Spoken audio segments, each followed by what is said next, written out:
Hi, I'm Riggs19, Mr. Bill's son, with a much more personal and special episode of the Heirloom Series, set aside from the rest by one important factor, and that is that the firearm we'll be featuring today is this one, and I didn't inherit it from anyone. It's mine.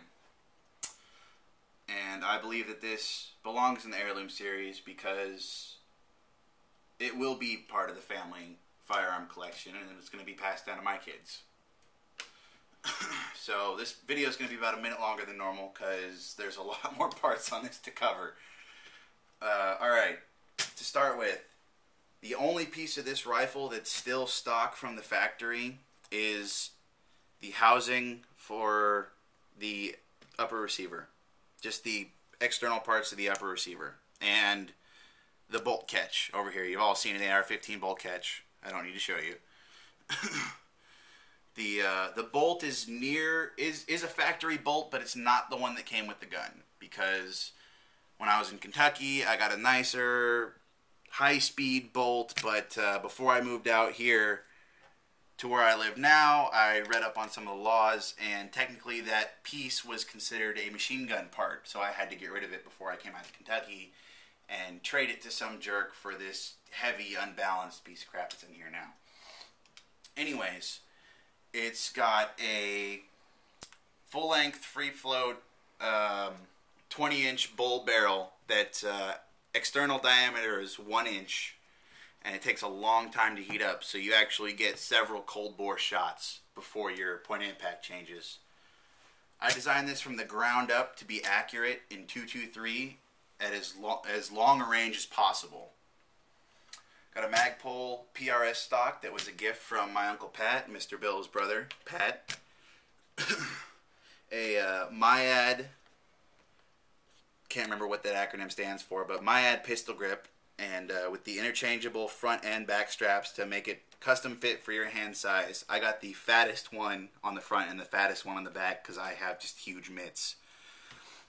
Now, funny story about this, a lot of guys when I was deployed had the MIAD grips, and what nobody would tell anyone is we have to go into the green zone where you carry your weapon because your weapon's assigned to you, but no loaded weapons are allowed, so you have to take your mags and check them at the gate of the green zone and, you know, show the guard, oh, it's clear and I don't have anything.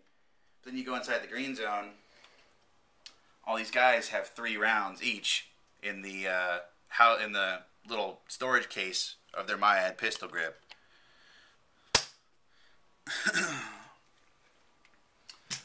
On the front end here, I got a Daniels Defense Omega rail in the mid-length, for the mid-length gas block.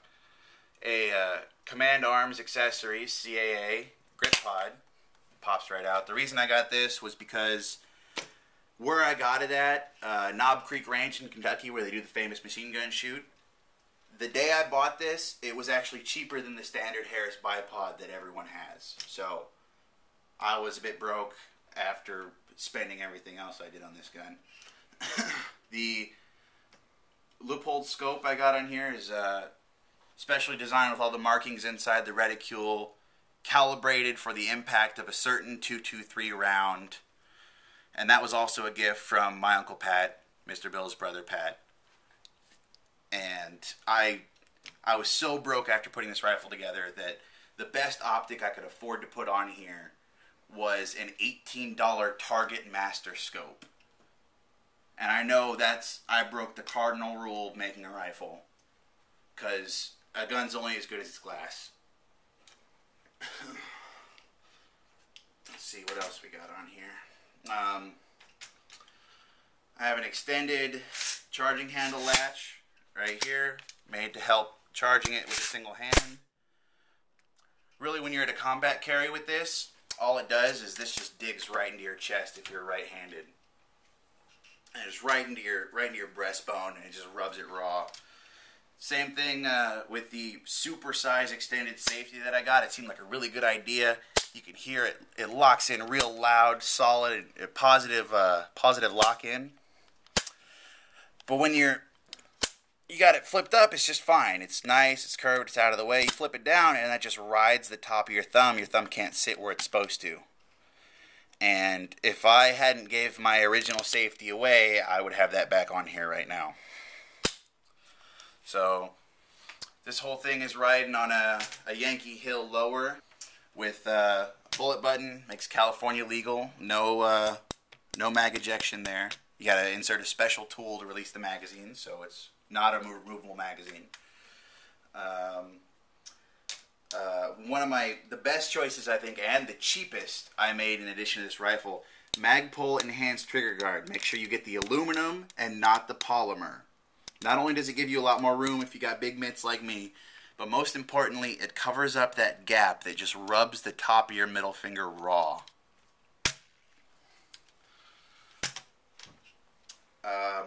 Triggers just, I don't even remember where I picked that trigger up, but it's nothing special. The sling I got is actually something I saw a secret squirrel type guy wearing when I was in Afghanistan, and it rides real low in your body right next to your profile. It's just perfect. And I'll give you a look-see. Just put it right over and across your body, and it just stays right at the perfect height. For me, obviously, you're going to adjust it to your height. Hand slaps right on the pistol grip. No, obviously you should never want to flip it up and Rambo fire from the hip, but kind of combat situations, sometimes you have to do stupid things.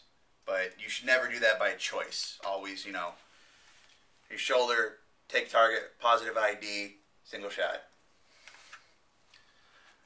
I'm Riggs19, and this is the end of the special installment of the Heirloom series. Thanks for watching.